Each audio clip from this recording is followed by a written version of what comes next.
আমরা বিশ্বাস করি আপনারা যেভাবে আমাদেরকে সদরে গ্রহণ করেছেন, আতিথ্য দিয়েছেন, আমাদের মধ্যে যে ইনশাআল্লাহ এই মেলবন্ধনটা, এই সেতুবন্ধনটা উঠে থাকবে। আপনারা ঢাকা যাবেন ইনশাআল্লাহ, আমাদের দিক থেকে আমরা আপনাদেরকে যতটুকু সাদরে বরণ করা যায় সেটা আমাদের প্রেস ক্লাব আছেন, প্রেস ক্লাবের প্রেসিডেন্ট সাহেব আছেন, প্রেস ক্লাবের নির্বাহী মেম্বার আব্দুল আছেন, আমি আছি, আমরা আছি, মহসিন আছেন। প্রেস ক্লাবের দরজা আপনাদের জন্য উন্মুক্ত থাকবে ইনশাআল্লাহ সবসময়। আমরা আরও আসবো, আপনারা আসবেন। আমাদের মধ্য থেকে আজকে যে মেলবন্ধনটি রচিত হয়েছে সেটাকে আমরা আরও শক্তিশালী এবং সমৃদ্ধ করতে পারব। 10 দিন পরে নববর্ষ, আপনাদের নববর্ষের শুভেচ্ছা জানাচ্ছি।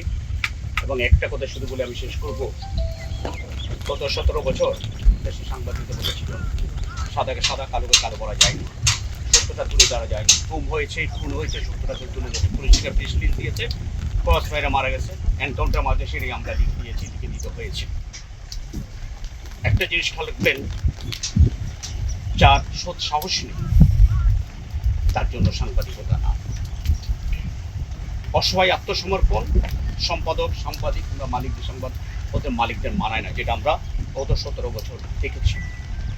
আমরা অনেক কিছু ঐক্যবদ্ধ থাকলে অনেক কিছু আমরা লিখতে পারতাম, করতে হতো, সেটা আমরা করিনি। বরং 17 বছরে বাংলাদেশে সাংবাদিকতার চেয়ে এক শ্রেণীর দলদাস তৈরি করা হয়েছে, যেটা সাংবাদিকতার মর্যাদাকে ম্লান করে দিয়েছে। আজকে ছাত্র জনতার কোনো অভ্যুত্থানে ছাত্রদের রক্তের বিনিময়ে, মানুষের রক্তের বিনিময়ে, এই দেশের রাজনীতিকদের জীবনের বিনিময়ে আজকে বাংলাদেশে গণতন্ত্রের সুবাতাস হয়েছে। এই সুবাতাস যেন বিশুদ্ধ বায়ুতে প্রবাহিত হয়, সেদিকে আমাদের নজর রাখতে হবে। আমরা আর কোনো স্বৈর শাসককে বাংলাদেশে দেখতে চাই না, আর কোনো ফেসিস্টকে দেখতে চাই না। আমরা কোনো একই সঙ্গে কোনো দলদাস সাংবাদিক আমরা দেখতে চাই না। সাদাকে সাদা, কালোকে কালো বলার শপথ নিয়ে সাংবাদিকতা আসতে হয়। সেই জিনিসটা যেন আমরা মনে রাখি। আমাদের গৌরবকে আমরা ফিরে আনতে চাই, আমাদের মর্যাদাকে আমরা ফিরে আনতে চাই। অথচ এখন দেখবে হলুদ সাংবাদিকতা, দাসর সাংবাদিকতা আপনার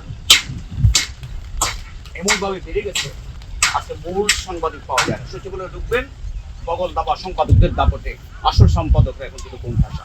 এই অবস্থার থেকে যদি আমরা উত্তরণ ঘটাতে না পারি, সাংবাদিকদের যে সম্মান মর্যাদা, সাংবাদিকদের জাতির বিবেক বলা হয়, ওয়াচডগ বলা হয়, সে মর্যাদা থাকবে, সেটা আমরা ফিরে আনতে চাই।